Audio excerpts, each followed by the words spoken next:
The heart monitor emitted increasingly spaced-out beeps. Helena watched her mother in the hospital bed. That strong woman who had always seemed indestructible.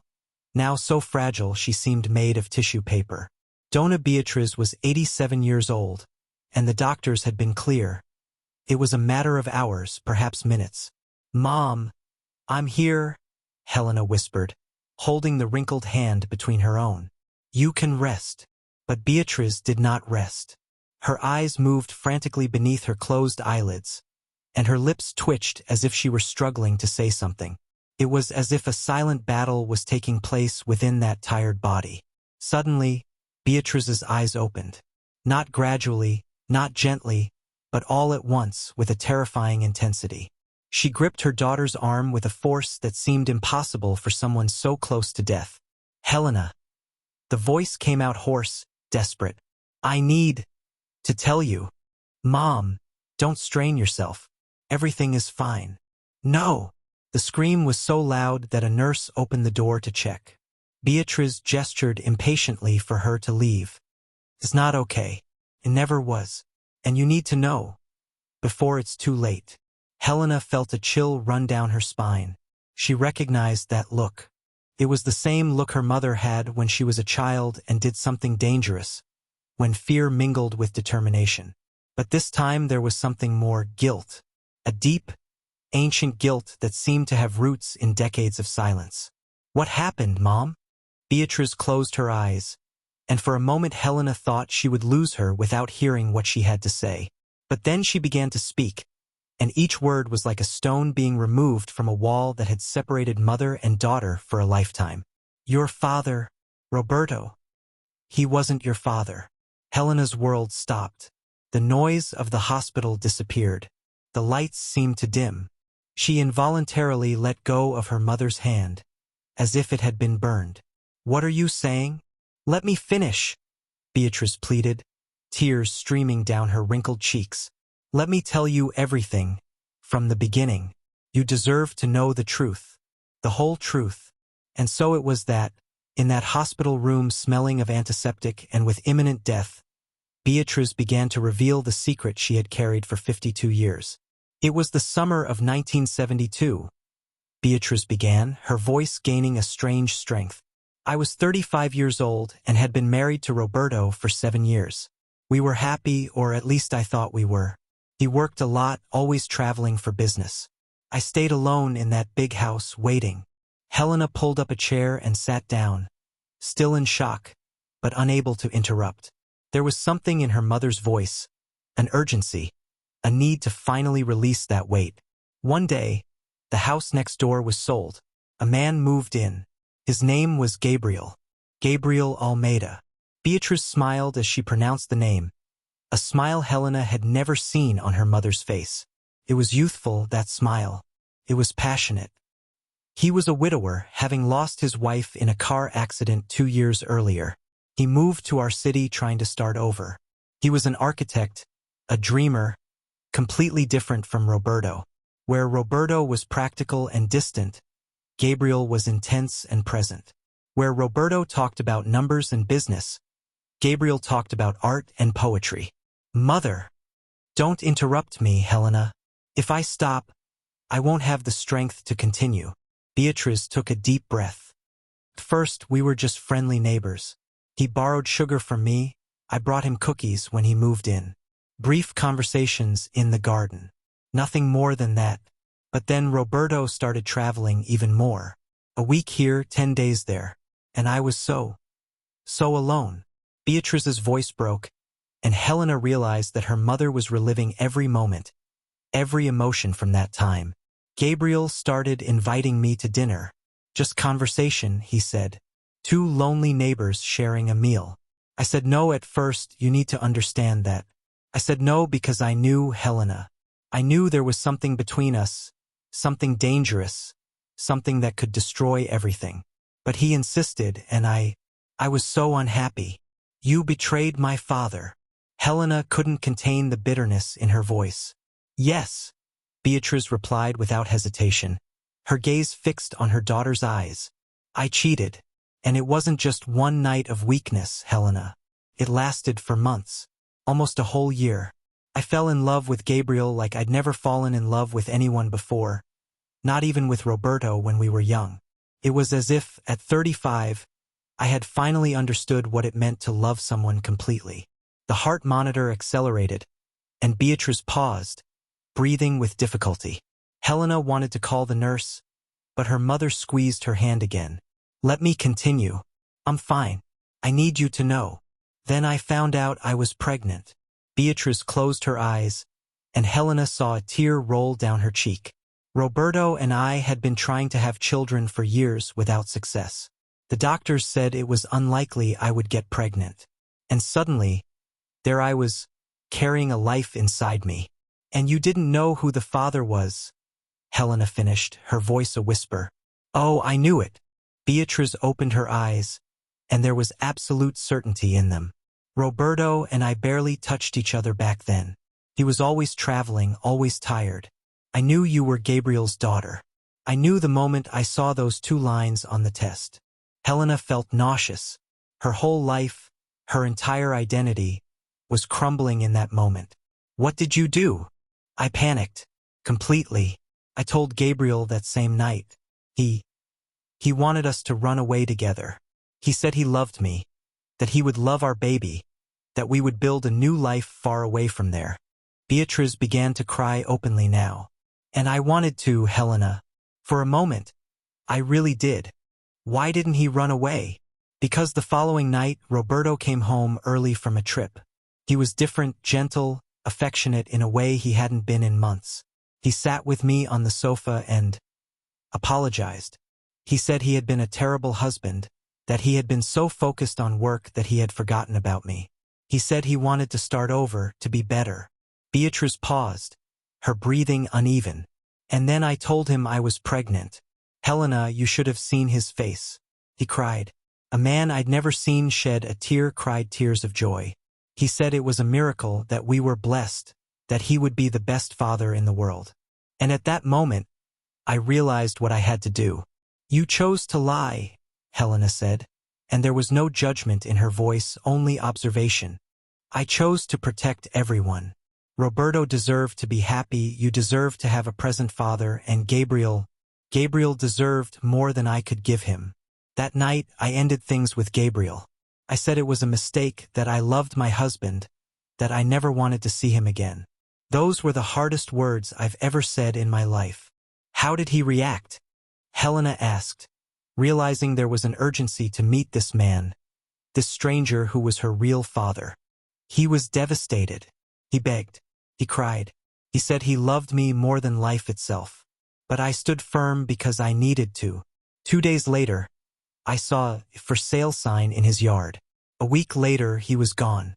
I never saw him again. Never."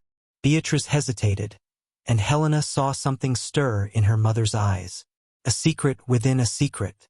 "Mother, he wrote to me. For years. Beautiful, poetic letters, full of love and pain. He never remarried, never had other children. The letters came every month, always on the 15th, which was the day we met. I hid them, read them when Roberto was working, and then kept them in a box in the attic." "Do you still have those letters?" Helena asked, her heart racing. "Yes, and there's more. The photos too." "Photos?" Gabriel was an architect, but photography was his passion. He took hundreds of photos of me, of the 2 of us together. I kept them all. I kept them because they were the only proof that love existed, that it was real. Helena was stunned. "Why didn't you ever tell me? Why keep this secret for a lifetime?" "Because Roberto was a wonderful father to you." Beatrice's voice was firm now, defensive. "He loved you from the moment you were born. He would spend hours looking at you in your crib, telling you that you were his miracle. He taught you to walk, to read. He was at every school presentation, every game, every graduation. He was your father in every way that matters. But Gabriel was just a man who loved me and never met the daughter he helped raise. And that broke me, Helena. Every birthday of yours, every important milestone in your life, I thought of him. I thought about how he must be there, how you had the right to know him." The heart monitor started to slow down again, and Beatrice began coughing violently. Helena called the nurse, who rushed in, checked her vital signs, and looked at Helena with that look that doctors and nurses learn to give when they know the end is near. "Just a few minutes," the nurse whispered before leaving. "Mom, rest. You've already told me. I already know the truth." "No," Beatrice insisted, using her last bit of strength. "The most important part is missing. What you need to do is missing." "What do I need to do?" "Gabriel. He kept writing until last year. Then the letters stopped. I was worried, but I didn't know how to contact him without raising suspicion. So I hired a private investigator." Helena leaned forward. "And he is alive, Helena. He is 89 years old and lives in a nursing home in Santos. He is ill with advanced cancer. The doctors give him only a few months to live." Helena's heart raced. "You want me to? I want you to go to him. I want you to meet your biological father before it's too late. He deserves to know he has a daughter. You deserve to know where you come from, who you really are." "But Dad, Roberto died 3 years ago without ever knowing the truth, and that was a blessing.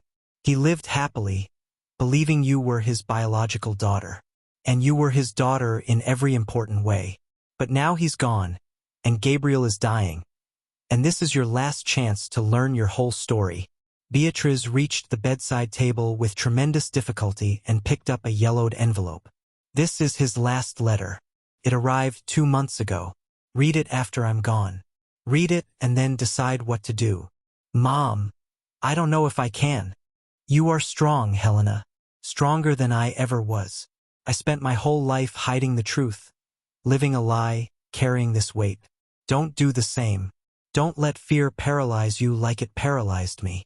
Beatrice's eyes began to close, and her breathing became even more irregular. "There's a key in this envelope. It's for the storage unit where I kept all the letters, all the photos. Everything you need to meet Gabriel is there. And there's a letter from me too, explaining everything to him. If you decide to go, give it to him. Let him know that I never forgot, that I carried our love with me every day of my life." "Mother, promise? Promise you'll think about it." Helena was crying now, tears streaming freely down her face. "I promise. And Helena, forgive me. Please forgive me for not being brave enough to tell you sooner, for robbing you of the right to know Gabriel while there was still time to build a real relationship with him. I forgive you, Mom. I've always forgiven you." Beatrice smiled, a smile of peace, of relief. "You look so much like him," she whispered. "Your eyes, your smile, the way you tilt your head when you're thinking. Every time I looked at you, I saw Gabriel. And it was torture and a blessing at the same time." The heart monitor began to emit a continuous beep. Nurses and doctors rushed in, but Helena knew it was too late. She held her mother's hand as Beatrice took her last breaths. "I love you, Mom," Helena whispered. "Gabriel?" Beatrice murmured, so softly that Helena could barely hear. "Gabriel, I'm coming." And then she was gone. 3 days after the funeral, Helena finally mustered the courage to open the envelope.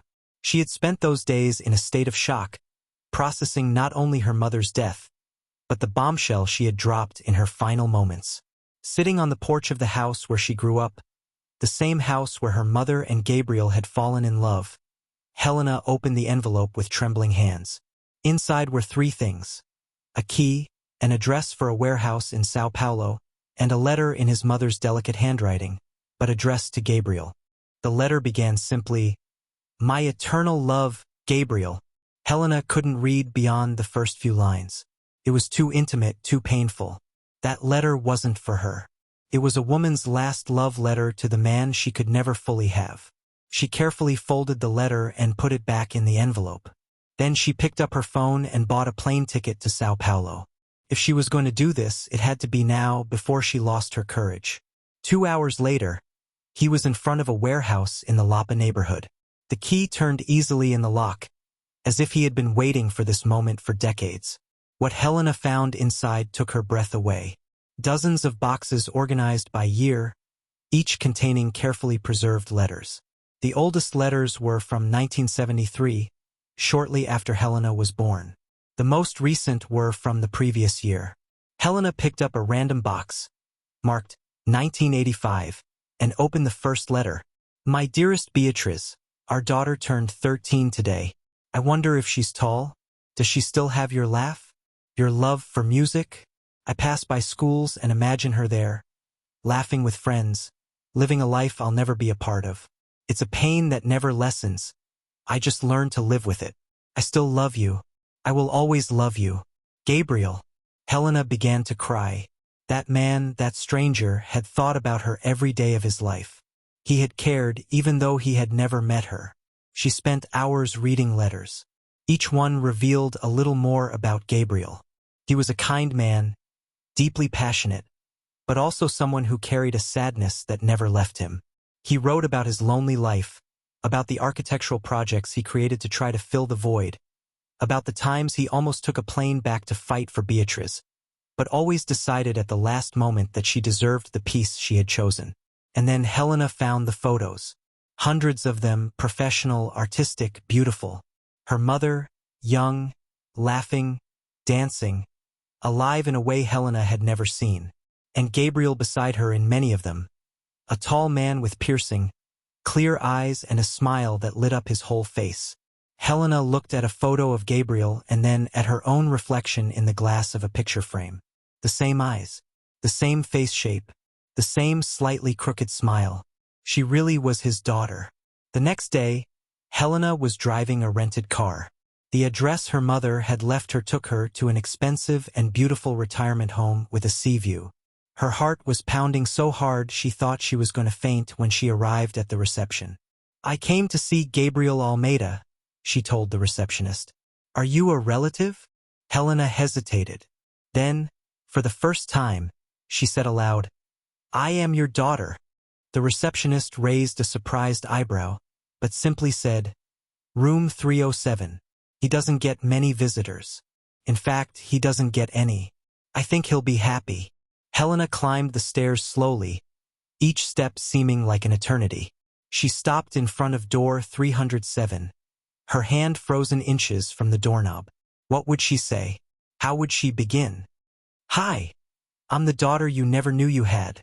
It was absurd, impossible. But then she thought of her mother, of how Beatrice had carried this secret until her last breath, of how she had begged Helena to do it. And she thought of Gabriel, a man who had loved a woman and a daughter he could never have, who had spent almost 53 years alone, writing letters to a love that never answered. He deserved to know. She deserved to know. Helena knocked on the door. Come in, a hoarse voice replied. She opened the door and found an elderly man sitting in a wheelchair near the window, gazing out at the ocean. He turned his face as she entered, and Helena saw those clear eyes, even clouded by age and illness, the same eyes she saw in the mirror every day. Can I help you? Gabriel asked politely, clear confusion on his face. Helena walked until she was standing in front of him, and suddenly all the words she had prepared vanished. She simply stood there, looking at this man who was both a stranger and profoundly familiar. You met Beatriz Silva, she began, her voice trembling. In the 70s. The change in Gabriel's face was instantaneous. He turned pale, his eyes widened, and his hand gripped the arm of the wheelchair so tightly that his knuckles turned white. Beatriz, he whispered as if it were a prayer. How do you know that name? Who are you? Helena took a deep breath. My name is Helena Silva. I was born in March 1973, and Beatriz she was my mother. Gabriel remained silent for a long moment, his gaze fixed on Helena, analyzing every detail of her face. Then, tears began to roll down his wrinkled cheeks. My God, he whispered. My God in heaven. She told me everything, Helena said, her own tears beginning to fall. On the last day of her life, she told me about you, about the love you shared, about me. She told you. Gabriel seemed to be in a trance. After all these years, she finally told you. She kept her letters, all of them, and she asked me to come here to meet you before. Helena couldn't finish the sentence. Before I die too, Gabriel finished, his voice surprisingly calm. She was always practical, my Beatriz. She waited until the very last moment to reveal the truth, but she made sure I knew before she left. He extended a trembling hand toward Helena.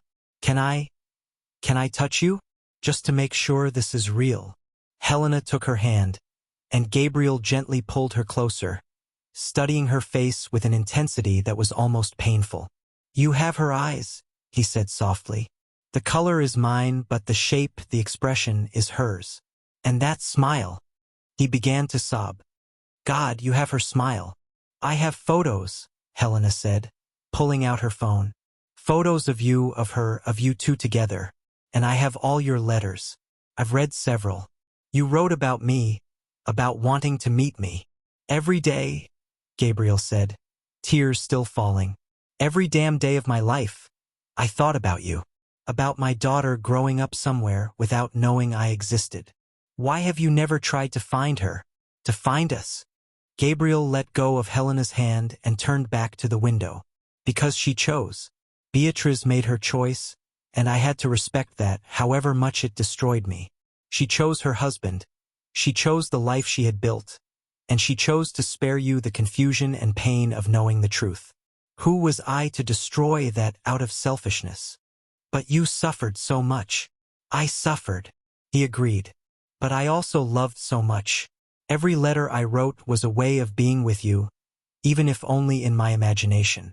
It was my way of being a father, even without being able to truly be one. Helena pulled up a chair and sat down beside him. She asked me to give you this, she said, handing him the envelope containing Beatriz's letter. Gabriel picked it up with trembling hands and looked at the familiar handwriting. She wrote it to me? His last words to you. He opened the envelope slowly, as if he were opening something sacred. His hands were trembling so much that Helena had to hold the letter for him to read. As Gabriel read, his face went through a range of emotions. Love, pain, regret, and finally, a profound peace. When he finished, he carefully folded the letter and pressed it against his chest. She loved me, he said simply. Until the end, she loved me. And now she's gone, and I'll follow her soon. But you're here. My daughter is here. They spent the next few hours talking. Gabriel told her about his life, about how he had never been able to fall in love with anyone else after Beatriz, about his brilliant career as an architect that only served to fill the void in his heart. I designed beautiful buildings, he said, showing a photo album of his work. But each one of them was empty to me.